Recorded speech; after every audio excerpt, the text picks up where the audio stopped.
Hello नमस्ते सेवारो टासिदिले कुचलनपोला मेरो नाम चाहिँ छुरिङ्गाङ पुच्यालिङदेन I was born in Kalimpong, India. I got married in Nepal. So म चाहिँ हङकङमा आफ्नो फ्यामिलीसँग बसेर आएको धेरै वर्ष भइसकेको छ र मेरो चाहिँ यो प्लेटफर्ममा आउनुको कारणै आफ्नो फ्युचर सेक्योर चाहिँ कसरी गर्ने, आफ्नो फ्युचर इन्कम सोर्स चाहिँ कसरी बढाउने भनेर खोजी तलासमा हुँदा चाहिँ मैले यो प्लेटफर्म भेटाएँ।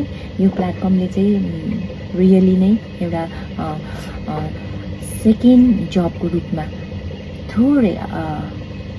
थोरै समय दिएर, जसमा कि 2 घन्टा 1 घन्टा 3 घन्टा दिएर चाहिँ आफ्नो इन्कम सोर्स बढाउन सक्ने एउटा प्लेटफर्म भएकोले गर्दाखेरि मैले चाहिँ अहिले यो अमेजिङ प्लेटफर्ममा चाहिँ इन्कम जेनेरेट मात्रै होइन, यसबाट चाहिँ मैले धेरै कुराहरू सिक्न पाएँ, जसमा कि नलेज, टेक्निक, एजुकेसन, स्किल साथसाथै अर्न पनि गरिरहेको छु। जो कसलाई पनि इन्कम बढाउनु चाहना नै हुन्छ, यो प्लेटफर्म चाहिँ हजुरहरूको लागि हो। र जो कसलाई यो प्लेटफर्मको बारेमा के हो, कसरी गर्ने हो, काम कसरी गर्ने, के गर्ने भन्ने जान्न चाहनुहुन्छ भने मलाई DM गर्नुहोस्, कन्ट्याक्ट गर्नुहोस्। हजुरहरूलाई म हेल्प गर्नेछु। धन्यवाद।